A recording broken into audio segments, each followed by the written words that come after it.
كلهم. محمد سيد الكونين والثقلين والفريقين من عرب ومن عجم، هو الحبيب الذي ترجى شفاعته. السلام علیکم ورحمۃ اللہ وبرکاتہ۔ وعلیکم السلام ورحمۃ اللہ وبرکاتہ۔ الحمد للہ رب العالمین وصلی اللہ وسلم علی نبینا محمد وعلی آلہ وصحبہ اجمعین ومن تبعہ بإحسان الی یوم الدین، اما بعد۔ محترم ناظرین، حدیث کی مشہور کتاب بلوغ المرام، جسے اپنے دور کے مایہ ناز عالم دین اور محدث علامہ ابن حجر عسقلانی رحمۃ اللہ علیہ نے بڑی محنت اور جانفشانی کے ساتھ مرتب کیا، اور اس میں انہوں نے کوشش کی احکام اور مسائل سے متعلق احادیث کو ایک جگہ جمع کر دیا جائے۔ ہم نے بھی کوشش کی اس پروگرام کے ذریعے سے، جو دنیا بھر میں ہمارے معززین ناظرین بڑی محبت اور رغبت کے ساتھ اس پروگرام کو دیکھ رہے ہیں، کہ ان تک قرآن و سنت کی صحیح باتیں مناسب انداز سے پہنچائی جائیں، کیونکہ قرآن و سنت یہ روشنی ہے۔ جس گھر میں قرآن و سنت کی روشنی آ جائے، وہاں کفر اور شرک کی تاریکی اور ضلالت گمراہی کے لیے جگہ نہیں ہوتی، اور جہاں سے قرآن و سنت کی روشنی نکل جائے، وہاں کبھی بھی کسی کی طرف سے بھی حملہ ہو سکتا ہے۔ اس لیے اس پروگرام کا بنیادی مقصد یہی ہے کہ ہم قرآن و سنت کو سمجھیں، اس پر عمل کریں۔ ہماری گزارش ہے دنیا بھر کے اپنے تمام معززین سے کہ آپ قرآن و سنت سے اپنے تعلق کو مضبوط کیجئے، حدیث کو سمجھیے، حدیث پر عمل کیجئے اور حدیث پر عمل کروائیے۔ اسی کے ذریعے سے دنیا میں بھی ہماری نجات ہو سکتی ہے، کامیابی ہو سکتی ہے، اور آخرت کی نجات بھی ہو سکتی ہے۔ اس کتاب کے آخری حصے میں مختلف ایسی باتیں رسول اللہ صلی اللہ علیہ وسلم کے اقوال، آپ کے فرامین اور آپ کے ارشادات اس انداز سے جمع کر دیے گئے ہیں کہ اگر اس کو آدمی سمجھے اور اس پر عمل کرے تو ہماری گھریلو، معاشرتی، سماجی اور بہت ساری جو کمزوریاں ہیں اس کا از خود علاج ہو جائے گا۔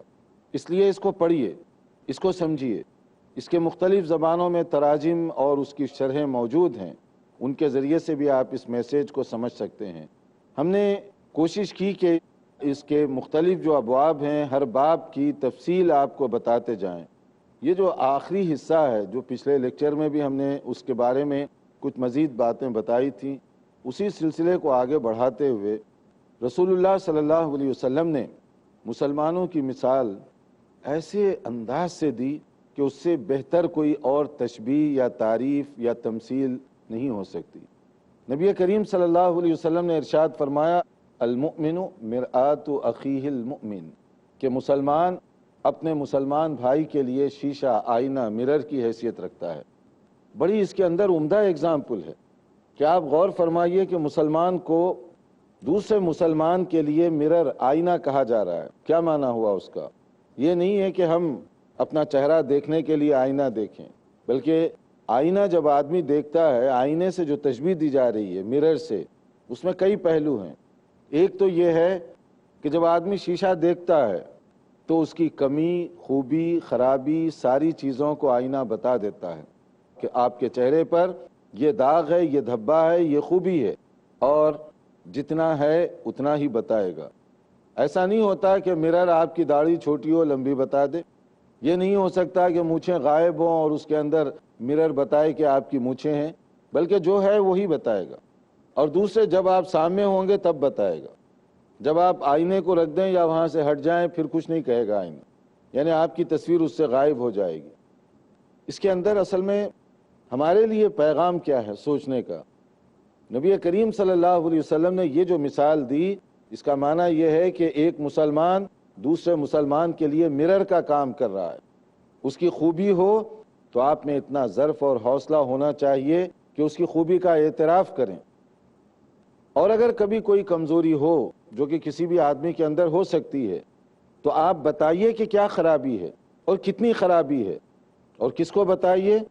اسی آدمی کو بتائیے، کیونکہ شیشہ میری خرابی کسی اور کو نہیں بتاتا۔ جب میں رکھ دوں گا وہ کسی اور کو نہیں بولے گا کہ میرے اندر کیا نقص تھا۔ اس لیے اس میں کہا گیا کہ اگر اپنے بھائی کے اندر کوئی خرابی دیکھتے ہو اسی کو بتائیے، اور کس انداز سے بتائیے؟ جب تک آپ شیشہ دیکھ رہے ہیں اسی وقت تک وہ بتائے گا۔ شیشہ رکھ دیا، ختم ہو گئی۔ اس کا مطلب یہ ہوا کہ جتنی ضرورت ہے آپ اتنی ہی بات اس کو بتائیے۔ اور اس میں ایک اور بھی بات ہے، نقطہ ایک اور ہے غور کرنے کا، کہ شیشہ میرا عیب دوسروں کے سامنے نہیں بتاتا۔ اس کا مطلب ہوا کہ ایک مومن میری برائی کو دیکھ کر دوسروں کو نقل نہ کرے، یعنی میری غیبت، میری چغلی، بیک بائٹنگ، یہ مسلمانوں کے عادات اور ان کے شیوے کے خلاف ہے۔ تو رسول اللہ صلی اللہ علیہ وسلم نے جو تشبیہ دی ایک مسلمان کو ایک شیشے اور مرر سے، اس میں بہت غور کرنے کی باتیں ہیں۔ یہ ویسے ہی نہیں ہے کہ ہم ویسے ہی کہہ دیں۔ اسی لیے میں کہتا ہوں پڑھیے حدیث کو، تاکہ آپ کو معلوم ہو کہ رسول اللہ صلی اللہ علیہ وسلم نے کس طرح سے ہمارا علاج فرمایا، اور وہ کون سی تدبیریں بتائیں جن پر عمل کرنے کی وجہ سے ہماری کمزوریاں دور ہو سکتی ہیں۔ ہم میں کتنے ایسے لوگ ہیں جو دوسروں کی خوبی کو دیکھ کر اعتراف کرنے کا حوصلہ رکھتے ہیں۔ اس کے لیے بھی دل چاہیے، اس کے لیے بھی حوصلہ چاہیے، ورنہ ہمارا بھائی ہمیں معلوم ہے کہ اس کے اندر اللہ نے بہت سی خوبیاں رکھی ہیں، مگر اعتراف کرنے والے بہت کم ہیں، اس کو تسلیم کرنے والے، ریکگنائز کرنے والے بہت کم ہیں۔ ایسے بہت سارے نامی گرامی لوگ ہیں جو یہ سمجھتے ہیں کہ میرے علاوہ دنیا میں کوئی نہیں ہے، چاہے وہ کسی شعبے سے تعلق رکھتے ہوں، حتیٰ کہ دیندار لوگوں کے اندر بھی، یا دین کا نام لینے والوں میں کم از کم اس طرح کی بیماریاں اگر پائی جائیں تو یہ افسوس کی بات ہے۔ لیکن ہے بعض ایسے بھی دین کا نام لینے والے ہیں، سمجھتے ہیں کہ میرے علاوہ شاید روئے زمین پر کوئی مسلمان نہیں، میرے علاوہ شاید کوئی با اخلاق نہیں، میرے علاوہ شاید کوئی مقرر نہیں، میرے علاوہ شاید کسی کو دین کی سمجھ نہیں آئی، میرے علاوہ شاید کوئی کتابیں نہیں پڑھتا۔ اس طرح کا پندار، اس طرح کا زعم باطل لوگوں کے اندر پایا جاتا ہے، جو ایک مومنانہ صفت نہیں ہے۔ اسی طرح سے عیب، اگر میرے اندر کوئی کمزوری ہو تو آپ میرے لیے آئینے کا کام کیجیے، آپ مجھے بتائیے، لیکن آپ میری کمزوری میرے پیچھے بتائیں گے تو یہ آپ نے میرے ساتھ کوئی ہمدردی نہیں کی، بلکہ یہ آپ نے جرم کیا ہے۔ یہ غیبت، جس کے بارے میں اس سے پہلے گزر چکا کہ غیبت کا تصور کتنا گھناؤنا اور بدترین ہے، کہ میرا عیب آپ دوسروں کو بتائیں جا کر، میری ویکنس دوسروں کو آپ بتائیں جا کر۔ اور پھر آئینے میں ایک اور تشبیہ بھی ہے کہ آپ مجھے بتائیں گے تو مجھے معلوم ہے کہ آئینہ میرے لیے کوئی برا پیغام نہیں رکھتا۔ تو ایک مسلمان کے لیے دوسرے مسلمان کا ذہن ایسے ہی ہونا چاہیے، ورنہ نصیحت بھی اگر آپ کریں گے تو نصیحت کا ایک انداز ہے، اگر اس طریقے سے آپ وعظ و نصیحت کریں گے تو اس کا فائدہ ہوگا۔ ورنہ مثلا میں اگر دیکھتا ہوں کسی کے اندر کوئی کمزوری ہے، میں شاؤٹ کر رہا ہوں کہ خبردار تمہارے اندر یہ بات پائی جاتی ہے، یا تمہاری یہ کمزوری ہے، یہ ویکنس ہے، تو کیا فائدہ ہوگا؟ اس کا نقصان ہوگا۔ آپ نے اس آدمی کو ذلیل کر دیا لوگوں کے سامنے، آپ نے اس کو ہیومیلیٹ کر دیا لوگوں کے سامنے۔ جب انسلٹ کریں گے تو آدمی کے اندر اس کا ایک منفی جذبہ اور منفی رجحانات بھی پیدا ہو سکتے ہیں، اور اس کی وجہ سے فائدے سے زیادہ وہ نقصان میں بات بدل جائے گی۔ اس کے بجائے اگر آپ مجھے نصیحت کرنا چاہتے ہیں تو اس کا بہتر طریقہ سنت کے مطابق، نبی کریم صلی اللہ علیہ وسلم کبھی کسی کی اصلاح فرمانا ہوتے پوائنٹ آؤٹ نہیں کیا کرتے تھے اس کو کہ تم یہ کیوں کر رہے ہو لوگوں کے سامنے، بلکہ آپ لوگوں کے سامنے اگر بتاتے، ایسے لفظ سے بتاتے کہ اس آدمی کو بھی بات معلوم ہو جاتی اور اس کی بے عزتی بھی نہیں ہوتی۔ لوگوں میں کچھ ایسے ہیں جن کے اندر یہ خرابی ہے، کچھ لوگ یہ کام کیوں کرتے ہیں، ایسے نہیں کرنا چاہیے، آپ نے نام نہیں بتایا، کچھ لوگ، سب لوگوں کو مسئلہ بھی معلوم ہو گیا، اور جو آدمی ہے جس کے اندر کمزوری اس کو بھی سمجھ میں آ گیا، اس کی عزت رہ گئی۔ اسی لیے امام شافعی رحمۃ اللہ علیہ فرمایا کرتے تھے، النصیحۃ علی رؤوس الاشہاد لیست النصیحہ بل الفضیحہ، کہ لوگوں کے سامنے اگر تم کسی کو واعظ و نصیحت کرو پوائنٹ کر کے کہ تمہارے اندر یہ کمزوری ہے، یہ عیب ہے، تو اس کو نصیحت نہیں کہتے، اس کو فضیحت اور رسوائی کہتے ہیں۔ آپ اس کو ذلیل کر رہے ہیں لوگوں کے سامنے۔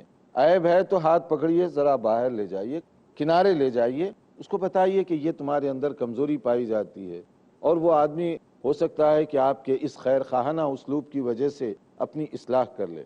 تو شیشے سے جو مثال دی گئی ہے مومن کی، اس سے معلوم ہوتا ہے کہ دوسرے مسلمانوں کے لیے ہمارا دل آئینے کی طرح صاف ہونا چاہیے، ہمارا دماغ آئینے کی طرح صاف اور شفاف ہونا چاہیے، تبھی اس کا فائدہ ہو سکتا ہے۔ پھر دوسری حدیث جس میں نبی کریم صلی اللہ علیہ وسلم نے مسلمانوں کے آپس کے روابط کے بارے میں بھی جو ایک بات بتائی، اس کو بھی ذہن میں رکھیں۔ آپ نے فرمایا مثل المؤمنین، مختلف الفاظ کے ساتھ یہ روایت ہے، مثل المؤمنین فی توادہم وتراحمہم وتعاطفہم کمثل الجسد اذا اشتکا منہ عضو تداعى له سائر الجسد بالسہر والحمى، کہ مسلمان کی مثال کچھ ایسی ہے دوسرے مسلمان کے لیے جیسے ایک جسم کے مختلف اعضاء ہیں، آرگنس آف باڈی۔ ہاتھ کا اپنا کام ہے، پاؤں کا اپنا کام ہے، آنکھ کا اپنا کام ہے، کان کا اپنا کام ہے، لیکن سب کس کے لیے کر رہے ہیں؟ جسم کے لیے، باڈی کے لیے کر رہے ہیں۔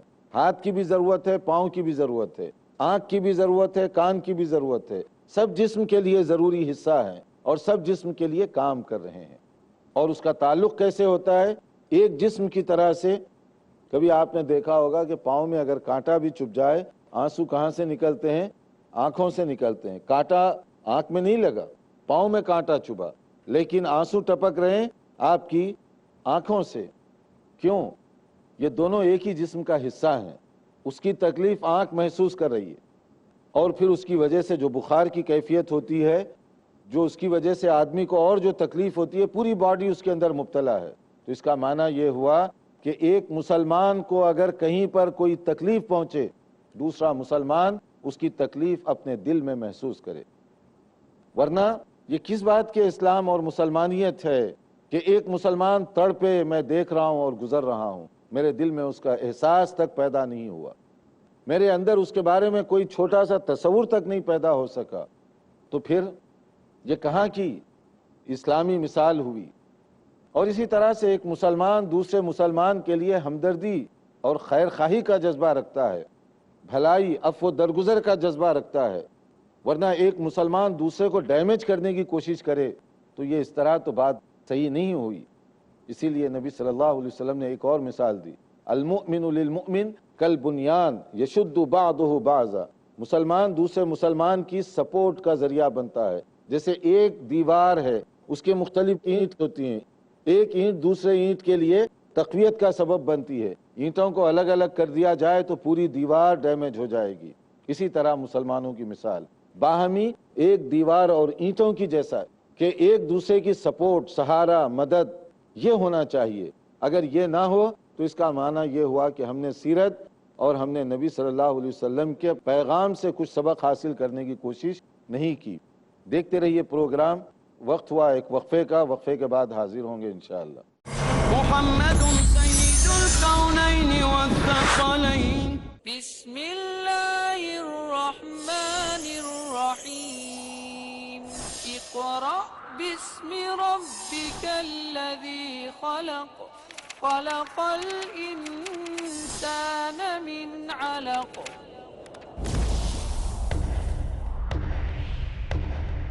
کیا ہے اللہ کا کلام، کیا ہے بندوں کے لیے پیغام،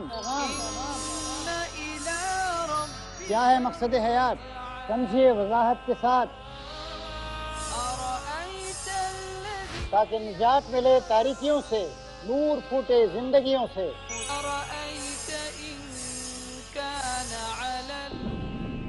تاکہ مستحکم ہو ایمان، روشنی جس نے حق و باطل کی کرا دی پہچان، نور قرآن، آج شام 7 بجے اور دوبارہ صبح 11:30 بجے انڈیا میں پیس ٹی وی اردو پر۔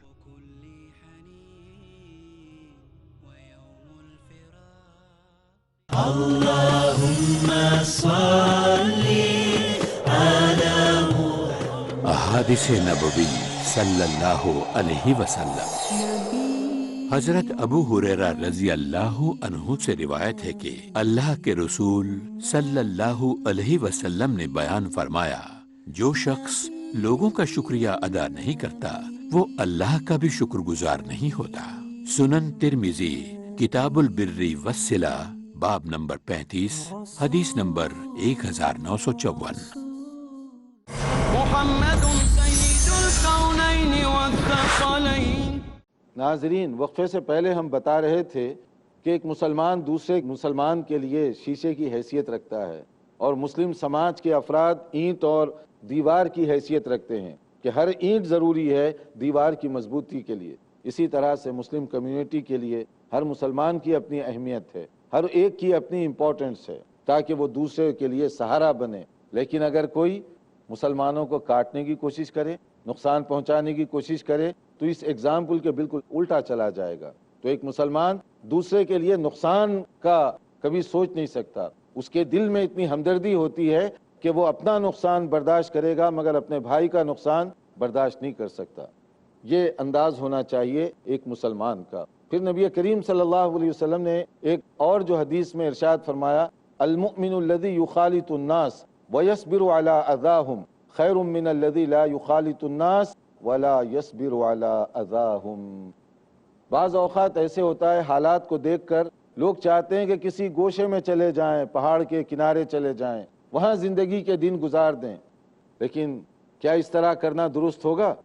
ترک دنیا یہ اسلام میں پسندیدہ چیز نہیں ہے، بلکہ اسلام یہ چاہتا ہے کہ آپ دنیا میں جیو اور جینے کے اصول اور اس کے ڈھنگ سے واقفیت حاصل کرو۔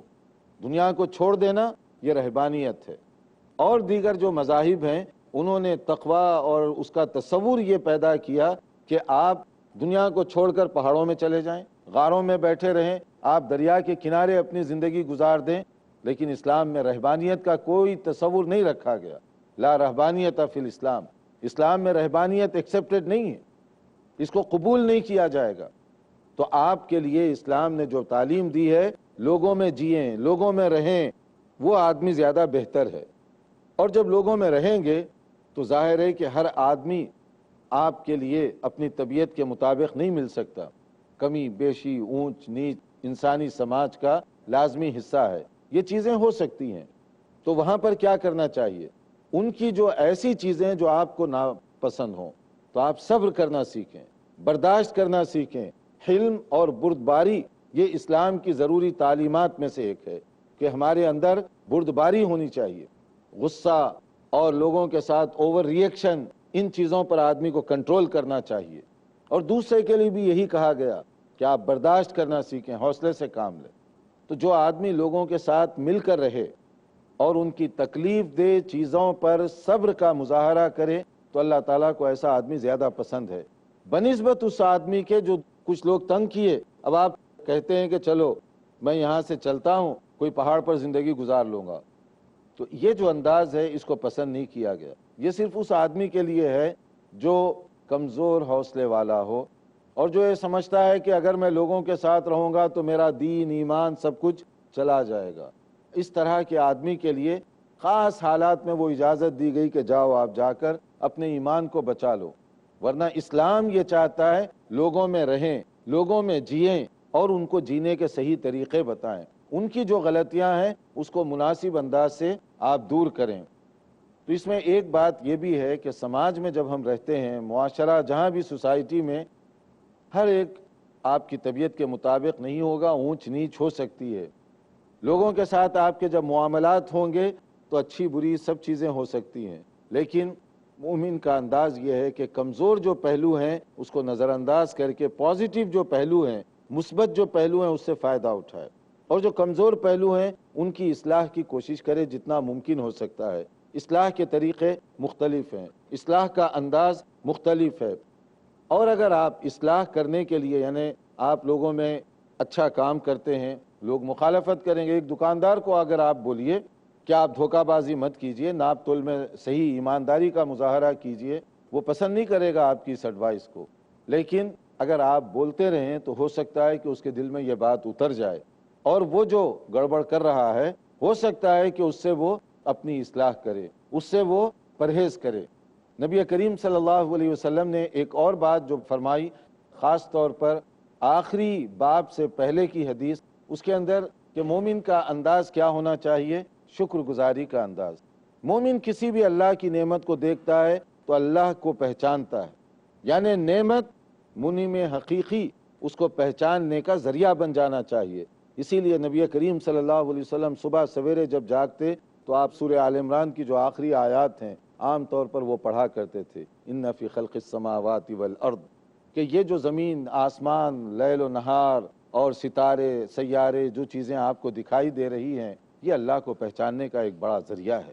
مومن کی زبان سے نکلنا چاہیے سبحانک ما خلقت ھذا باطلا، یا اللہ تو بے عیب ہے، بلند ہے، پاکیزہ ہے، اور تو نے یہ سارا جہاں بے مقصد نہیں بنایا۔ یعنی مطلب کیا ہوا کہ ایک مسلمان جب ان چیزوں کو دیکھتا ہے، کوئی بھی اچھی چیز، کوئی بھی اچھی نعمت، تو اللہ کو پہچانتا ہے، اللہ کا شکر ادا کرنے کی وہ کوشش کرتا ہے۔ حتیٰ کہ ہمیں یہ دعا سکھائی گئی کہ تم شیشے کے سامنے جب ٹھہرو، اپنی تصویر تم مرر میں دیکھ رہے ہو، تو اس تصویر کو دیکھتے ہوئے آپ اللہ کا شکر ادا کریں کہ اللہ نے ہمیں انسان بنایا، اللہ نے ہمیں خوبصورت چہرہ عطا فرمایا، اللہ نے اس چہرے کے اوپر کتنی نعمتیں سجائی ہیں، اگر ان نعمتوں میں سے کوئی ایک بھی اگر چھین لی جائے تو انسان کے لیے زندگی بہت بے معنی ہو کر رہ جائے گی۔ آنکھ سے محروم ہو جائے کوئی، کان سے محروم ہو جائے کوئی، زبان سے کوئی محروم کر دیا جائے، تو اس کا معنی یہ ہوا کہ ایک بڑی نعمت جو اللہ تعالیٰ نے ہمیں دی ہے، ہم اس نعمت کو مس کر رہے ہیں اور لوز کر رہے ہیں۔ تو اس نعمت کے لوز کرنے سے، اس کے ضائع ہونے سے کتنا ہمیں نقصان ہو سکتا ہے۔ تو جب آدمی شیشہ دیکھے تو اپنی نعمتوں کے دینے والے رب العالمین کو پہچانے۔